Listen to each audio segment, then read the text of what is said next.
What is large cap mutual fund, mid cap mutual fund and small cap mutual fund? ये क्या हैं तीनों और ये किस तरह एक दूसरे से अलग अलग हैं? कुछ लोगों को लगता है कि सिर्फ ये किस तरह की कंपनी में इन्वेस्ट करते हैं, कुछ बड़ी में कुछ छोटी में, वही फ़र्क है। लेकिन आपको अगर तीनों की क्लियर अंडरस्टैंडिंग नहीं है तो आपका इन्वेस्टमेंट डिसीजन रॉन्ग हो सकता है, ये ध्यान रखिए। तो आज इस वीडियो में हम समझेंगे कि लार्ज कैप, मिड कैप और small cap mutual fund schemes क्या क्या होती हैं, किस तरह की कंपनी में जो है इन्वेस्ट करती है और वो कैसे डिसाइड किया जाता है कि कौन सी कंपनी लार्ज कैप है, कौन सी मिड कैप है, कौन सी स्मॉल कैप है। उसके बाद उसमें कितने तरह का रिस्क होता है, कितने तरह का उसका आपका रिटर्न आपको इन्वेस्टमेंट पे एक्सपेक्ट करना चाहिए, वो बात करेंगे। और आखिरी में हम उसके टैक्सेशन की भी बात करेंगे कि उस पर टैक्सेशन किस तरह से लगता है। तो नमस्कार दोस्तों, अपना इन्वेस्टर में आपका स्वागत है। आज इस वीडियो में हम बात करेंगे 3 तरह के म्यूचुअल फंड स्कीम्स की। तो लार्ज कैप म्यूचुअल फंड क्या होता है? लार्ज कैप म्यूचुअल फंड होता है जो इक्विटी में, normally large cap, mid cap और स्मॉल कैप तीनों इक्विटी ओरिएंटेड फंड होते हैं। इक्विटी ओरिएंटेड फंड का मतलब है कि कम से कम 65% जो मार्केट से ये पैसा इकट्ठा करते हैं वो कम से कम 65% या उससे ज़्यादा जो है वो जो शेयर मार्केट में लिस्टेड कंपनीज हैं उनमें इन्वेस्ट करेंगे, उनको इक्विटी फंड बोलते हैं। तो ये तीनों इक्विटी फंड है, यानी तीनों का 65% हिस्सा या उससे ज़्यादा शेयर मार्केट में इन्वेस्ट होता है। ये पहली कंडीशन है। दूसरा है लार्ज कैप में क्या होता है कि वो सिर्फ लार्ज कैप कंपनीज में इन्वेस्ट करते हैं, एक मेजर पोर्शन। मिड कैप जो है वो major portion mid cap companies में इन्वेस्ट करते हैं। स्मॉल कैप जो है वो मेजर पोर्शन स्मॉल कैप में इन्वेस्ट करते हैं। अब आप बोलेंगे सर स्मॉल कैप कंपनीज क्या होता है, मिड कैप कंपनीज क्या होता है, लार्ज कैप? तो इंडिया में एक क्लियर डिवीजन किया हुआ है कि कोई भी कंपनी जिसका मार्केट कैपिटलाइजेशन, जिसे हम शॉर्ट में मार्केट कैप बोलते हैं, वो 20,000 करोड़ से ऊपर हो तो उस कंपनी को लार्ज कैप कंपनी बोलते हैं।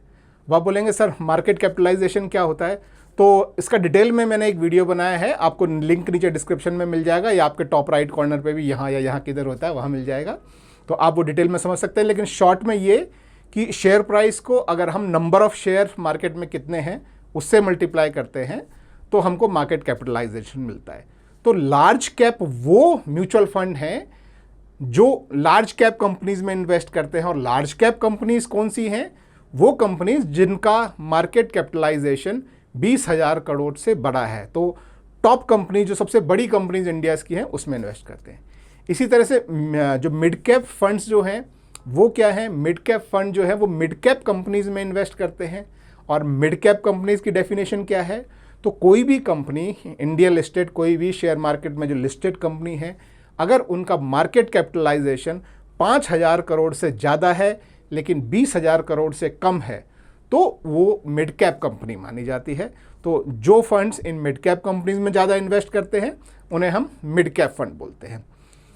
तीसरा जो है वो है स्मॉल कैप। तो स्मॉल कैप फंड वो हैं जो स्मॉल कैप कंपनीज में ज़्यादा इन्वेस्ट करते हैं। और स्मॉल कैप कंपनीज कौन है? जो 5,000 करोड़ के नीचे का जिनका मार्केट कैपिटलाइजेशन या मार्केट कैप है वो स्मॉल कैप कंपनीज हैं। तो क्या ये सारी कंपनीज जो है वो स्पेसिफिकली एक ही फंड में वो डालती है? नहीं, ऐसा ज़रूरी नहीं है। कुछ म्यूचुअल फंड स्कीम्स होती हैं जिन्हें हम मल्टी कैप भी बोलते हैं। जैसे कुछ लोग चाहते हैं कि हम थोड़ा पैसा जो है स्टेबल लार्ज कैप में डाल के रखें, थोड़ा मिड कैप में, थोड़ा स्मॉल कैप में। स्मॉल कैप और मिड कैप में ग्रोथ अच्छी मिलेगी, लार्ज कैप में स्टेबिलिटी मिलेगी। तो उस तरह के लिए जो है मल्टी कैप फंड और बनाए जाते हैं। मैंने उसका भी एक वीडियो बनाया है, तो उसका भी आपको टॉप राइट में या नीचे डिस्क्रिप्शन में आपको लिंक मिल जाएगा कि multi cap mutual fund schemes क्या होती है, तो वो भी आप देख सकते हैं। तो ये तो बात हो गई कि किस तरह के इन्वेस्टमेंट करते हैं। लेकिन आप जब इन्वेस्टमेंट करने जा रहे हैं तो आपको कैसे चूज़ करना चाहिए कि मैं इसमें डालूँ, किसमें डालूँ, किसमें डालूँ? तो इसको आप बेसिकली रिस्क और रिवॉर्ड से समझ सकते हैं कि हमारी जो सबसे बड़ी कंपनीज हैं देश की, वो बड़ी कंपनीज हैं, स्टेबल कंपनीज हैं, लेकिन वो हाथी बन गई हैं तो वो बहुत ज़्यादा फास्ट मूव नहीं करेंगी। आपको ऊपर मूव करेंगी तो कंसिस्टेंट मूव करेंगी, मार्केट में ड्रॉप आया है तो वो कम गिरेंगी मार्केट से, इस तरह से। जबकि मिड कैप जो है ऊपर भी मूव करेगा तो लार्ज कैप से तेज मूव करेगा, नीचे भी गिरा तो तेज़ी से गिरेगा। और स्मॉल कैप में तो बहुत ही ज़्यादा स्पीड होती है। स्मॉल कैप में अगर ऊपर की तरफ को भागा तो बहुत ही ज़्यादा स्पीड से भागता है, नीचे की तरफ को भागा तो बहुत ज़्यादा स्पीड से गिरता है। तो इफेक्टिवली ये है कि लार्ज कैप में आपकी रिस्क थोड़ी कम होती है मिड कैप और स्मॉल कैप से, मैं औरों से कंपेयर नहीं कर रहा हूँ, ध्यान रखना, लार्ज कैप में मिड कैप और स्मॉल कैप से थोड़ी रिस्क कम होती है, लेकिन रिवॉर्ड भी उनसे फिर थोड़े कम ही मिलते हैं। इसी तरह से मिड कैप में जो रिस्क है वो स्मॉल कैप से कम होती है, लेकिन लार्ज कैप से रिस्क ज़्यादा होती है, क्योंकि रिटर्न भी उसका वैसे ही होता है। स्मॉल कैप जो है उसमें रिस्क इन तीनों में से सबसे ज़्यादा रिस्क होती है, लेकिन रिटर्न भी सबसे ज़्यादा इसमें मिलता है।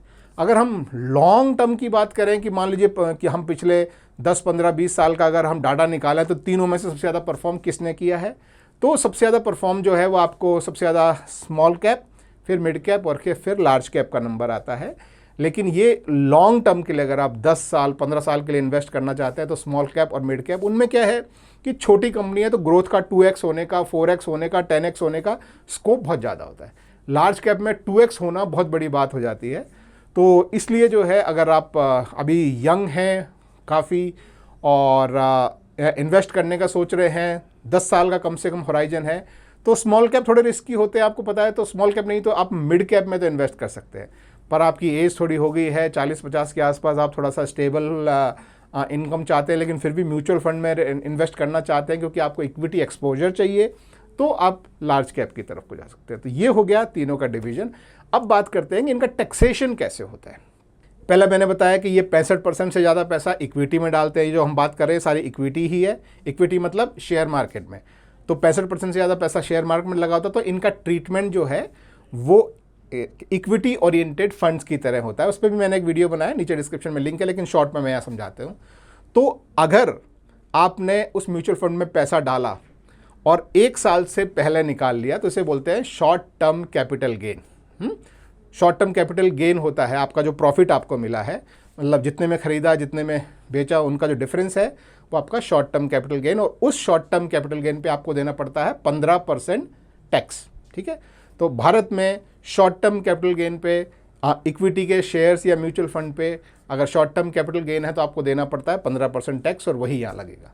हम लॉन्ग टर्म की बात करें तो लॉन्ग टर्म कैपिटल गेन हमारे केस में इन तीनों फंड्स में या और भी जो इक्विटी फंड है उनमें अगर आपका होल्डिंग पीरियड यानी आपके खरीदने की डेट और जब आपने बेचा उसमें अगर 365 दिन या उससे ज़्यादा का टाइम हुआ है तो आपको लगता है लॉन्ग टर्म कैपिटल गेन जो आपका प्रॉफिट हुआ है उस पर आपको कोई नुकसान हुआ है तो कोई टैक्स नहीं भरना है। प्रॉफिट हुआ है तो उस प्रॉफिट में से अगर 1 लाख तक प्रॉफिट हुआ है तो आपका प्रॉफिट टैक्स फ्री है। ये इस एक स्कीम से नहीं, और जितनी भी स्कीम्स हैं जो इक्विटी ओरिएंटेड है उनका सारा मिलाते हैं। और अगर आपका 1 लाख से कम है जो प्रॉफिट हुआ है तो आप पे टैक्स नहीं है। अगर 1 लाख से ज़्यादा है तो 1 लाख से जितना ज़्यादा है उस पर आपको 10% long term capital gain tax India में भरना पड़ता है। तो 1 साल से ज़्यादा में 1 लाख तक कोई टैक्स नहीं। 1 लाख से ऊपर मान लीजिए आपको 1 साल में 1,50,000 प्रॉफिट हुआ तो आपको 50,000 का 10% यानी कि सिर्फ 5,000 रुपये long term capital gain tax भरना पड़ेगा 150 के प्रॉफिट पे। तो आई होप आपको समझ में आया होगा कि क्या होते हैं लार्ज कैप, मिड कैप और स्मॉल कैप फंड्स, किस तरीके का इनका प्रोफाइल होता है, रिस्क प्रोफाइल, रिटर्न प्रोफाइल, और किस तरीके से इसका जो है टैक्सेशन होता है। अब इसमें इन्वेस्ट करना है तो इसमें इन्वेस्ट कैसे करें, तो इन्वेस्ट करने के लिए आप जो भी भारत में जो बड़े बड़े ब्रोकर्स हैं, टॉप 3 ब्रोकर्स का नीचे मैं आपको लिंक भी प्रोवाइड कर दूंगा, उन पे आप अपना डीपी अकाउंट खोल सकते हैं और इनके थ्रू आप इसमें इन्वेस्ट कर सकते हैं। ये इन्वेस्ट करने का सेफ़र तरीका है। आप ऑफलाइन भी इन्वेस्ट कर सकते हैं लेकिन उसमें आपके कागज़ वागज़ खोने पे बड़ी मुसीबत हो जाती है। ये आप ऑनलाइन डीमैट अकाउंट खोल के उसमें अगर आप इन्वेस्ट करते हैं तो आपका जो डीमैट अकाउंट में शेयर्स या म्यूचुअल फंड है वो CDSL या NSDL के पास सेफ रहते हैं, तो आप उसके थ्रू इन्वेस्ट करें, ये मेरी रिकमेंडेशन है। बाय द वे दोस्तों, आपके सामने जो ये वीडियो आ रहा है ये मैं आपको स्ट्रांगली सजेस्ट करना चाहता हूँ कि आप ये वीडियो देखें। ये है कि आपके जो डायरेक्ट और रेगुलर प्लान्स होते हैं म्यूचुअल फंड में उसके बारे में पूरी जानकारी आपको देगा, और ये आपको हर साल लगभग 1% तक आपको एक्स्ट्रा अर्निंग दे सकता है अगर आप डायरेक्ट प्लान में आप इन्वेस्ट करते हैं इंस्टेड ऑफ रेगुलर प्लान। तो ये वीडियो श्योर जरूर देखिए, आपके सामने